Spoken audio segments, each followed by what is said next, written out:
Salut les amis, j'espère que tout le monde va bien. On se retrouve aujourd'hui pour une nouvelle vidéo. On va démarrer avec les deux unes des quotidiens madrilènes. Marca qui titre la BMW Un Dominio Nunca Visto. La BMW, donc peut-être le nouveau surnom auquel il faudra s'habituer. Bellingham, Mbappé, Vinicius. Une dominance jamais vue. Alors, on a déjà eu des trios exceptionnels dans l'histoire du football. Certainement que celui-là deviendra exceptionnel. Ce ne sont que les débuts, les prémices. En tout cas, ce que l'on a vu sur la seconde mi-temps de cette rencontre face à l'Atalanta pour un premier match officiel dans une saison, c'est quand même globalement satisfaisant, même très satisfaisant. Et ça nous laisse augurer de bonnes choses parce que, comme on l'a déjà dit, souligné et répété, l'équipe, évidemment, n'est pas encore prête. On ne peut pas être prêt après un match de compétition officiel. Ça, c'est pas possible. Donc, il y a encore, évidemment, beaucoup d'axes de progression et surtout le fait que Mbappé ne connaisse pas encore tout à fait ses coéquipiers, même si ça fait une semaine qu'il est là. On le voit très complice avec Bellingham. On l'a vu aussi avec Vinicius. Ils ont essayé de se chercher sur le terrain. Évidemment qu'il ne connaît pas encore parfaitement ses coéquipiers et on peut se dire que voilà, quand tout le monde se connaîtra très bien, qu'il y aura une osmose parfaite dans le jeu, ça risque de faire vraiment très mal. En tout cas, c'est tout ce que l'on souhaite. La saison de Liga a démarré hier, les amis, avec 2 rencontres au programme, 2 matchs qui se sont soldés sur des scores nuls de 1 partout. Bilbao, qui a été tenu en échec à la maison par Retafe 1 partout, et Gérone, surprise l'année passée. Gérone est allé prendre un point déjà du côté du Benito Villamarín de Séville pour affronter le Betis, là aussi 1 partout. 2 matchs au programme ce soir. Le Celta affronte le Deportivo Alavés et Las Palmas reçoit le FC Séville. On rappelle, entrée en lice pour le Real, ce sera dimanche du côté de Majorque. Le quotidien AS qui titre quasiment la même chose. Un tridente para soñar, un trio pour rêver. Oui, c'est vrai que l'addition des talents est quand même exceptionnelle. Vini, Mbappé et Bellingham.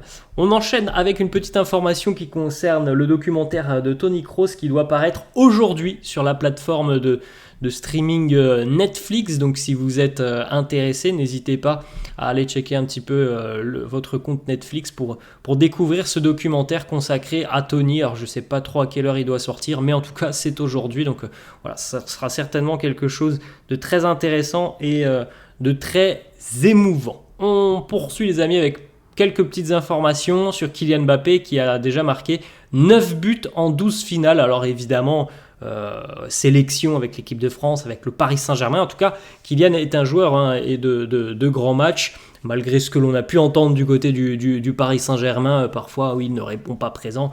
Bon, faut se souvenir quand même qu'il a marqué des buts très importants lors du Mondial 2018, notamment Kylian, qu'il a marqué de son aventure monégasque, la grande épopée en Ligue des Champions il y a quelques années, qu'il a déjà marqué dans des matchs très importants avec le PSG. Oui, c'est un homme de grands moments. Après, des finales, il n'en a pas eu à jouer des finales extrêmement importantes. Il n'en a pas eu énormément à jouer dans le sens où, oui, il a joué une finale de Ligue des Champions, il a joué une finale de Coupe du Monde, mais il n'a peut-être pas la régularité tous les ans de jouer une finale très importante. Je pense que ça arrivera certainement avec le Real. En tout cas, on sait que c'est un homme aussi de grands moments, comme par exemple d'autres joueurs du côté du Real. On le sait, Vinicius, lui aussi, c'est un homme de finale. Il est impliqué sur 12 buts en 11 finales. Jude Bellingham, c'est 4 passes décisives sur ses 4 dernières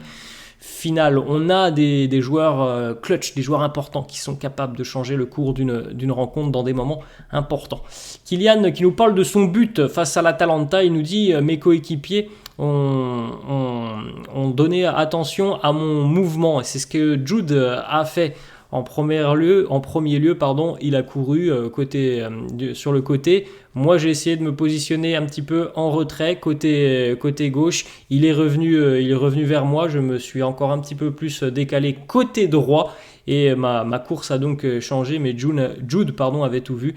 J'ai feinté une course à gauche pour revenir à droite et il m'a délivré un super ballon, top classe. Voilà les mots de Mbappé. Kylian qui nous parle aussi de la suite de la saison. Il y a encore beaucoup d'objectifs et beaucoup de compétitions dans lesquelles le Real est engagé. Il nous dit 6 trophées encore cette saison. À Madrid, tu dois tout gagner. On va y aller étape par étape, match par match, et on va essayer évidemment de s'améliorer graduellement.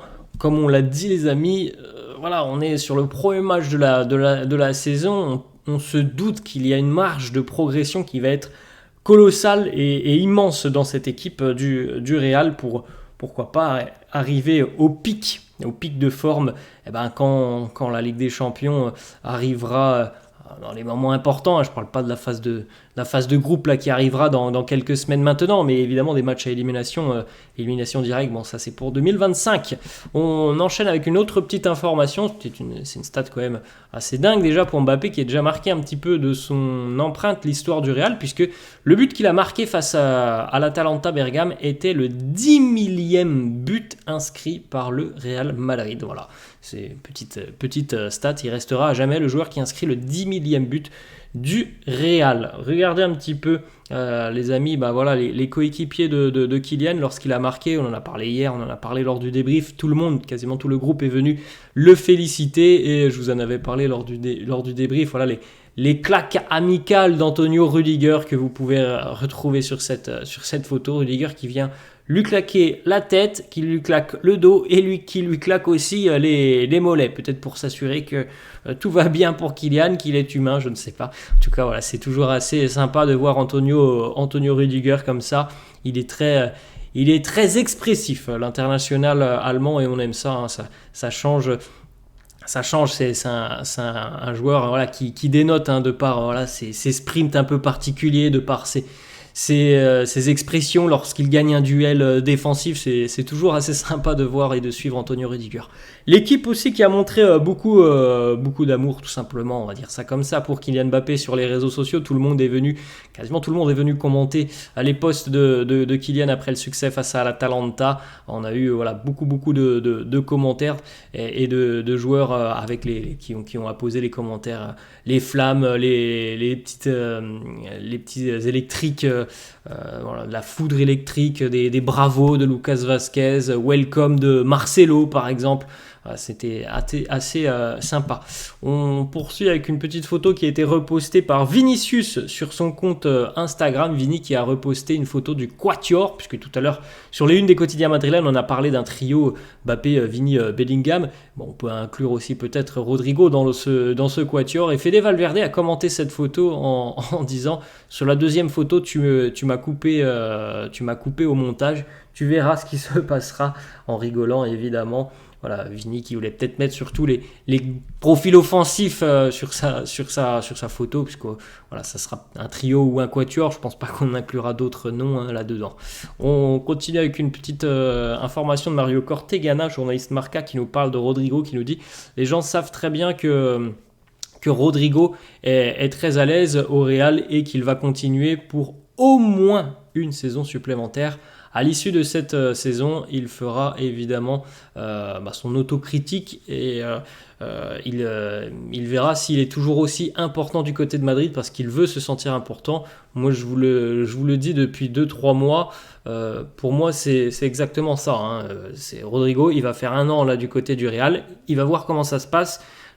S'il a toujours le même rôle, s'il a toujours cette même importance, s'il peut toujours apporter, s'il n'a pas été mis de côté. Il y a beaucoup de questions. Et si, malheureusement pour lui, je ne lui souhaite pas, mais si Mbappé, Vini et peut-être d'autres prennent beaucoup plus d'importance, je pense sincèrement que Rodrigo ne s'éternisera pas du côté du Real. C'est mon avis, je peux me tromper. En tout cas, je pense que c'est une saison très importante dans l'avenir de Rodrigo, cette saison qui arrive. Autre petite information, le Real est prêt à soutenir Rodrigo. On compte énormément sur lui. C'est un joueur clé.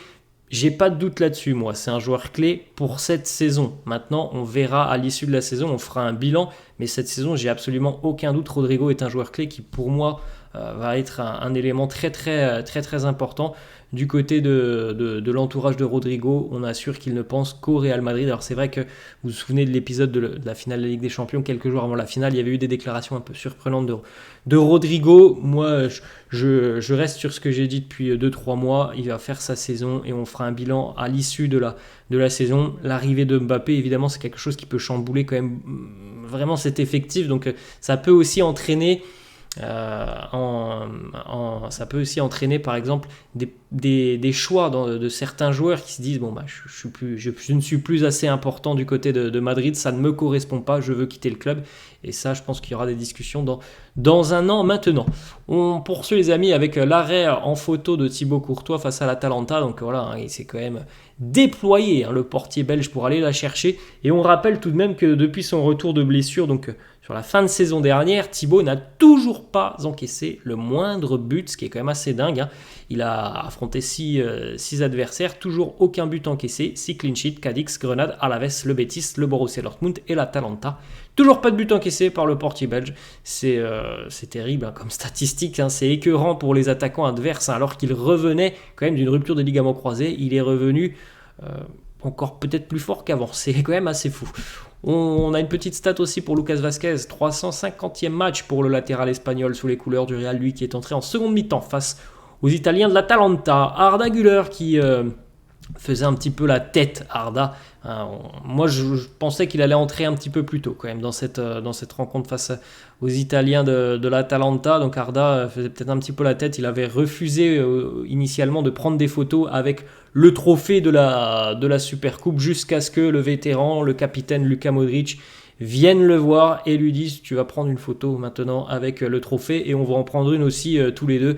Et au final Arda posera donc avec le trophée. On a vu d'ailleurs sur l'estrade en plein milieu de la pelouse où le Real a célébré son titre, on a vu une discussion entre Carlo et Arda. Vous voyez un petit peu cette photo, Carlo qui le prend par le cou, qui lui a certainement parlé, qui lui a certainement dit t'inquiète, je pense, je le vois ça comme ça, mais t'inquiète pas, tu auras ton moment, tu auras tes minutes tout au long de la saison. Je pense aussi que Arda a montré sur la fin de saison, il l'a montré cet été avec sa sélection, il l'a montré sur les matchs de pré-saison. Je pense qu'il a un rôle aussi important à jouer cette saison. J'espère de tout cœur qu'il va jouer parce que c'est un talent aussi incroyable. On poursuit avec une petite information dans le secteur défensif. Jacobo Ramon sera vraisemblablement le défenseur madrilène qui sera appelé en cas de besoin. Au final, on pensait que Joan Martinez allait peut-être avoir un rôle à jouer cette saison. Évidemment, dû à une blessure, ça ne sera pas le cas pour Joan Martinez. Et donc, ce sera peut-être Jacobo Ramon qui aura des opportunités cette saison. On poursuit avec une petite photo pour Hendrik. Hier, c'était jour off évidemment pour les joueurs, puisqu'il y a eu finale mercredi. Donc le repos, déjà le retour en avion, repos hier. Jour off, mais pas pour Hendrik qui s'est entraîné chez lui dans sa salle de musculation. Deux petites informations mercato. Fabrizio Romano déjà qui annonce que le Real pense qu'à l'heure actuelle, il n'y a aucun joueur assez bon pour intégrer l'effectif madrilène. Donc on n'attend aucune signature jusqu'à la fin du mercato. Du côté du quotidien brésilien J Globo, il semble que l'Arabie Saoudite aimerait viser 2 Brésiliens du Real, Vini, on le sait, mais aussi Eder Militao. Alors ça sera peut-être les dossiers à suivre de cette fin de mercato. Peut-être qu'il y aura une première offre officielle de l'Arabie Saoudite qui tombera d'ici à quelques jours, mais normalement les amis, le mercato est clos et il ne se passera rien, mis à part peut-être Nico Paz ou Mario Martin, voilà. Mais normalement il n'y aura pas de départ dans l'équipe première et pas d'arrivée d'ici à la fin du mercato. Voilà les amis, la fin de cette vidéo, j'espère que ça vous a plu. N'hésitez pas comme d'hab à lâcher un petit pouce bleu, n'hésitez pas non plus à vous abonner à la chaîne. Je vous laisse et je vous dis à la prochaine. Ciao.